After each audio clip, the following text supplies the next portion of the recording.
नमस्कार। आज हम जो संत परशुराम जी देवाचार्य हैं इसके बारे में चर्चा करेंगे। तो देखो, संत परशुराम जी जो देवाचार्य हैं इनका जन्म ठिकरिया गांव सीकर में गौड़ ब्राह्मण परिवार में हुआ था। किनका? संत परशुराम देवाचार्य का। तो देखो, इनका जन्म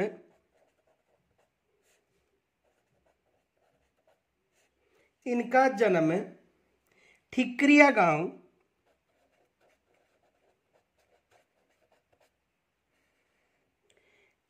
गांव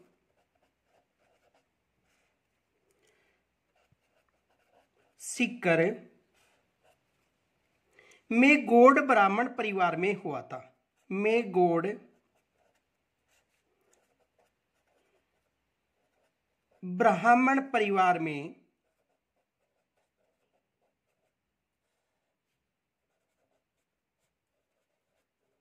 हुआ था। यानी जो परशुराम देवाचार्य जी हैं इनका जो जन्म था वो कहां पर हुआ था? ठिकरिया गांव सीकर में एक गौड़ ब्राह्मण में हुआ था। और इन्होंने हरिव्यास देवाचार्य से दीक्षा ली थी। इन्होंने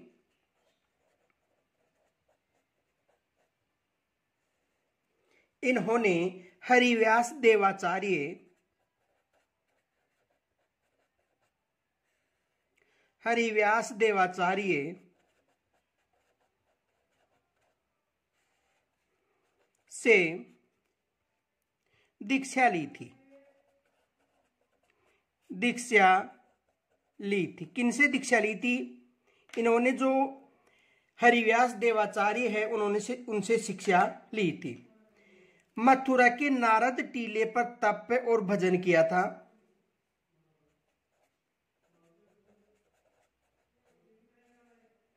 मथुरा के नारद टीले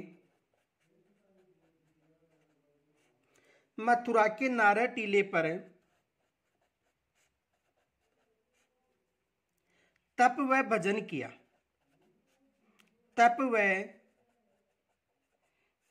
किया था। यहां से प्रश्न बन सकता है कि इन्होंने तपस्या कहां पर की थी? तो मथुरा का जो नारद टीले है वहां पर इन्होंने तपस्या की थी। कि इन्होंने संत परशुराम देवाचार्य ने। तो देखो, यहां से एग्जाम में क्या प्रश्न बन सकता है? संत परशुराम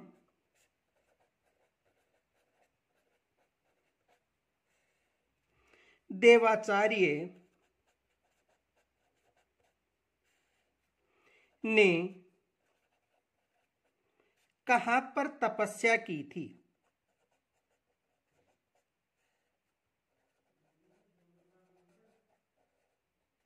तो कहां पर तपस्या की थी इन्होंने? मथुरा के नारद टीले पर।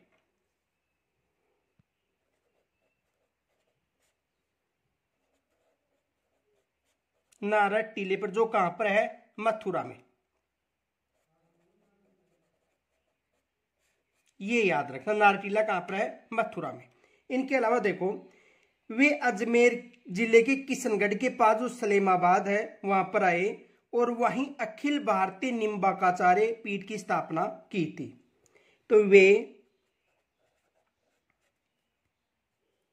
अजमेर जिले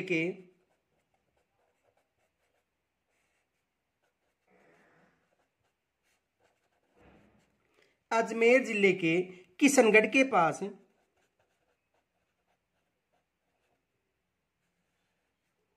किशनगढ़ के पास सलेमाबाद आए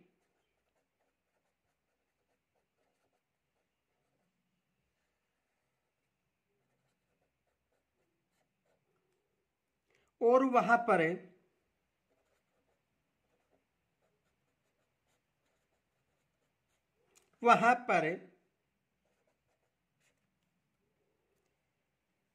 अखिल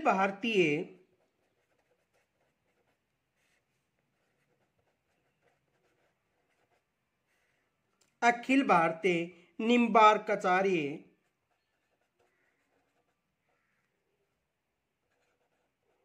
निम्बार्काचार्य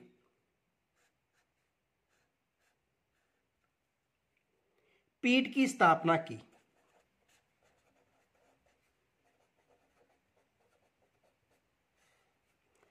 अब देखो यहां से भी एग्जाम में प्रश्न बन सकता है। प्रश्न ये बन सकता है कि संत देव परशुराम देवाचार्य ने अपनी पीठ कहां पर स्थापित की थी। देखो क्वेश्चन ये बन सकता है, संत परशुराम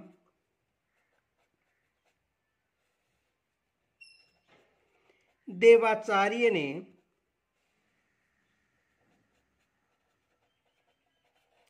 अपनी पीठ कहां पर स्थापित की थी।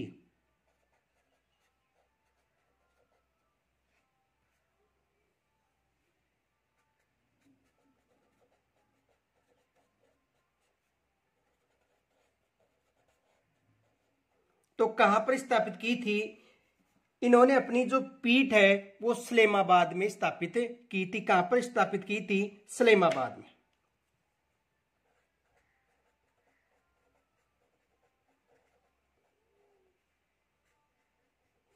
जो कहां पर है?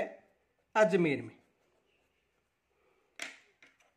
इनके अलावा देखो परशुराम देवाचार्य ने सलेमाबाद में एक भव्य मंदिर का निर्माण करवाया और यहीं जीवित समाधि ली थी।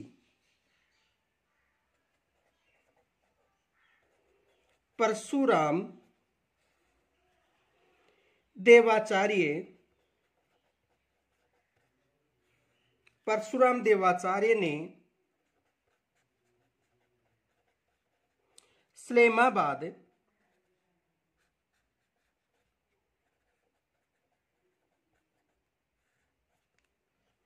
में एक भव्य मंदिर का निर्माण करवाया।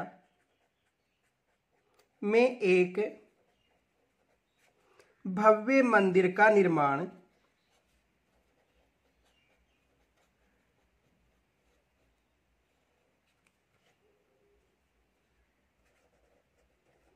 करवाया और यहीं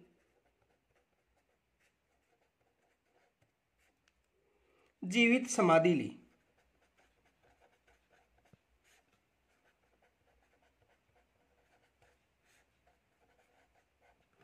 तो इन्होंने जीवित समाधि कहां पर ली थी?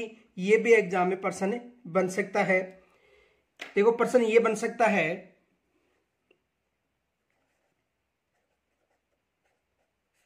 संत परशुराम देवाचार्य ने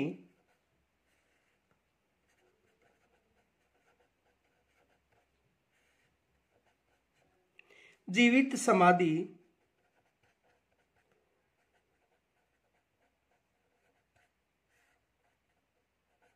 ली थी। तो इन्होंने जीवित समाधि कहां पर ली थी? सलेमाबाद में।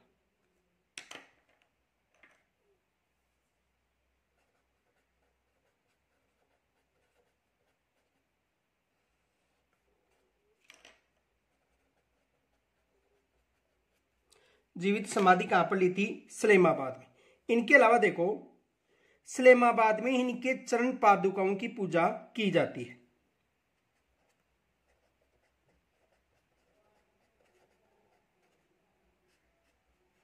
सलेमाबाद में ही उनकी चरण पादुओं की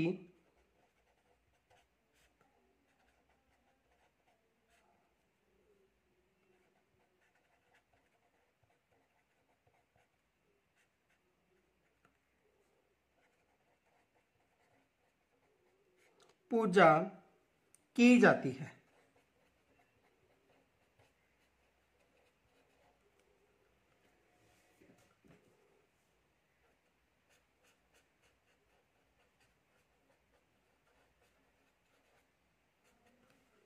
तो इनकी चरण पादुका की पूजा कहां पर की जाती है?